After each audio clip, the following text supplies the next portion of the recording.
For example, they say why Allah is going to put a kafir in Jahannam forever. Okay? He's a good person. Allah gave the answer. Allah said, وقيل وسيق الذين كفروا إلى جهنم زمراء حتى إذا جاءوها فتحت أبوابها وقال لهم خزنتها ألم يأتكم رسل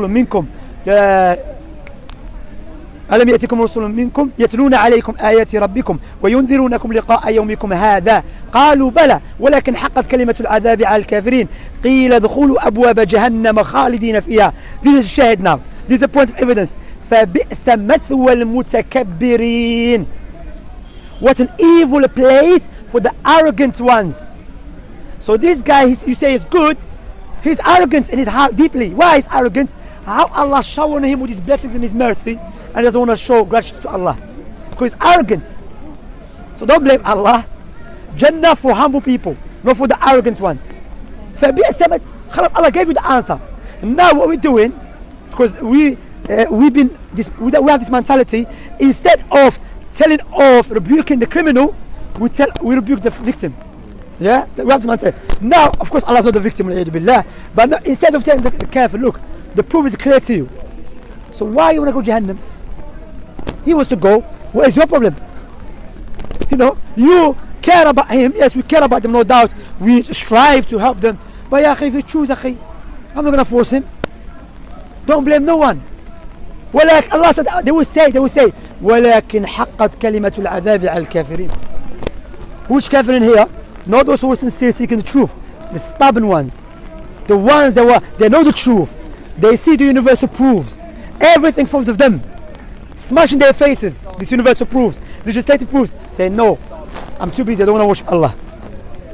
Don't blame no one. Well, alhamdulillah, Allah is adl. He's a just subhanahu wa ta'ala. You know, from his adl, that Allah will never punish anyone until the message is clarified to him. That's from the adl of Allah tabaraka wa ta'ala. From the justice of Allah tabaraka wa ta'ala. So we have to be careful. Brothers, may Allah bless you. How many people we see on social media speaking about Islam from liberalism point of view? They want to update Islam. Says they don't even pray as well. Yeah, some of them they don't even know prayer. You know, so we need to fix ourselves. You know, I say, why you? For example, someone she was a revert to something. She became Muslim. Then she said, "I'm lesbian. Yeah, I want to get married to this woman." The Muslim told her off. That's not from Islam. Yes, it's not from Islam, no doubt. We're not going to harm you, but it's not from Islam. Guess what the Muslims say in the comment section? No, it's between you and Allah. It's between you and Allah. These people are fear for them. If a Dajjal comes, they say, no, don't worry, between you and Allah. He's Dajjal, ya akhi. It's between him and Allah. Wallahi, may Allah protect us. If this fitna is taking people away, imagine the fitna of Dajjal.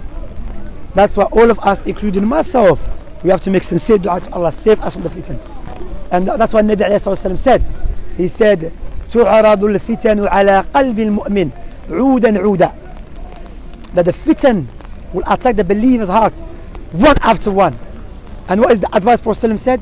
He said, whoever is able to die, believe in Allah on the last day, then do so. You know? Subhanallah. Imam Ahmad in his time, you say, may Allah take my soul upon Islam and Sunnah. In his time, what about our time? May Allah protect us and protect you. So we have to learn, brothers and sisters, my brothers and people who are watching, brothers and sisters out there. We have to learn our deen. And we have to learn how to give da'wah and be proud of Islam. Have honor. How many of us we see clearly in the park watering down the deen? He waters down the deen. He said, no, we don't believe that. His line is in the Quran. Why he's saying that? Because you have inferiority complex. You know, you can't say that. Why? I believe that. Yes, no doubt. You know, I'm doing it from Islam, but there's a way to understand it. You understand? If you have any question or you want to correct me if I'm wrong, you are more than welcome to do so. Otherwise, I have to go, inshallah. How is it in there? You see, now for the last 3 weeks I've become a speaker's corner. I've been making appointments. It become like office for me. Why? 2 weeks ago. The first time with the guy, Allah guide him, I had a nice conversation with him. The second week, alhamdulillah, the guy became Muslim. You understand? This week, the sister, subhanAllah, from Bush, She said, can you meet me in the speaker's corner? I was thinking, what, speaker's corner is my office or something. It wasn't, let's meet speaker's corner.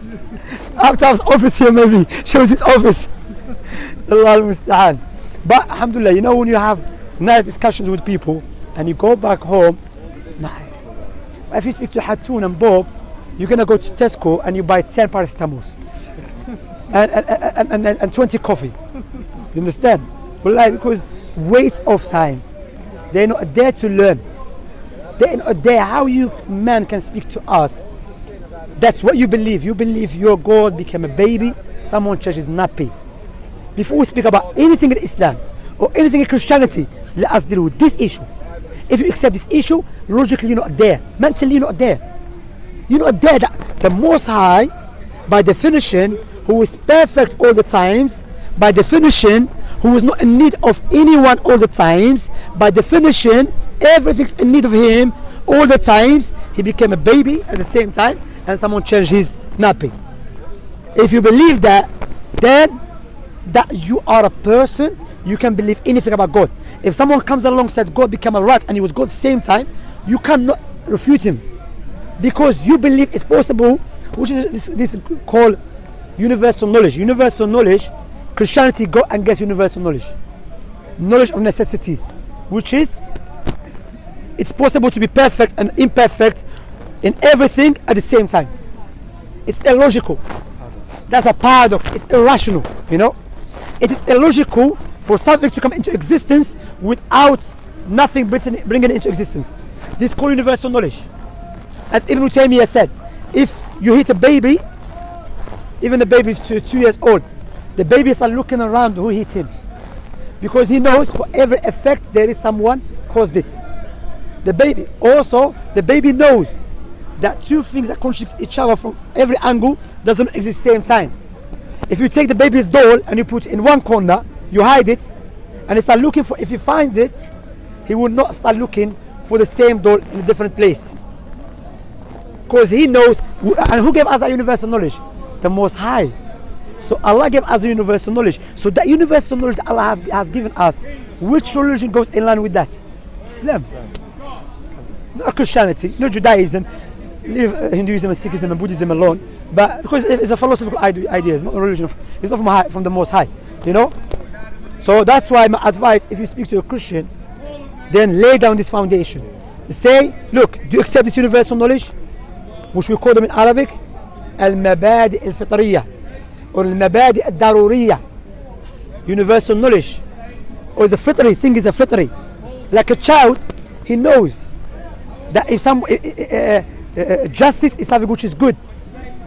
No, he learns it from the society. The proof of that, if you have a baby 1 year old and you slap him in his hand and he start crying, and someone else come along and slap you in your hand, he will be satisfied. He thinks, yes, I got my right back. But who teach him that is something which is good to get your right back? Who teach him that is justice? There was Ibn Hazm Dai spoke about it, and there was they did experimentation. They gave a child 2 cake, another child 1 cake. The child, when I'm saying like the 1 year or 2 years, the one with 1 cake start crying. But who said 2 cake is better than 1 cake? Who gave him that? Who showed him that fairness is something which is good, and injustice is something is not good? That's it. That's why when I see people talking about veganism, if you're atheist, because many atheists don't know what's atheism. They don't know. By definition, atheism, that everything happened randomly. So me eating an animal is randomly. It's a chemical reaction. So how on earth are you going to tell me what is good, what is bad? Where do you get this concept from? For example, it's like someone, imagine you see a fridge drop on the car. Fridge drop on the car. Wind came, caused it to drop on the car. Would you call that evil? No, not evil. Because why? It's random and it's a, wind. According to atheism, that's what's happening to us. Everything is random. So me eating what is bad? Where are you getting this concept from to begin with? You see, that's why it's another advice. When you speak to atheists, before God exists, doesn't exist, do you accept there's universal knowledge? Do you accept that we can? Yesterday I was in Sheikh Abu Iyad's article. Sheikh Abu Iyad's article refuting one of the atheists. Firstly, you know the atheists that always say there is not sufficient evidence to prove God exists. That is a pure lie. No, because according to them, the only way to prove God has to be through scientific method.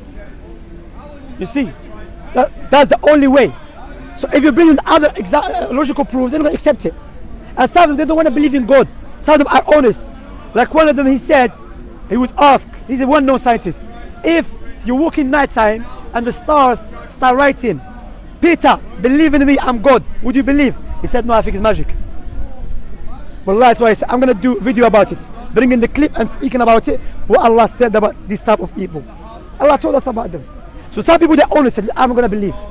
You see, but some people, they don't want to say that, because if they say, I don't want to believe, they're going to ascribe to belief, which they keep running away from, you know. But the point here is, what is the way to get knowledge? Like, what is the way? Is the absolute truth? Because we live in an era now, everything's subjective. Everything's subjectivity, you know. So if you believe there's no way for us to attain absolute knowledge, therefore speaking about God exists or not is a waste of time. Because you believe there's no way for us to do that. You understand? So let us correct, like one of them I was speaking to, he said, yes, it's possible that on his way to us, he can send to potato. So this guy, you can speak to him. As Ibn Taymiyyah said, either do ruqya on him, or hit him with a stick in his head. This guy, his mabadi, like universal knowledge, is gone. Or a route of seeking knowledge or getting knowledge is gone. You know? So we have to learn that. You know, this is very important for us. Barakallahu fikum. I'm off. Assalamu alaikum wa rahmatullahi wa barakatuh. Jazakumullah khair.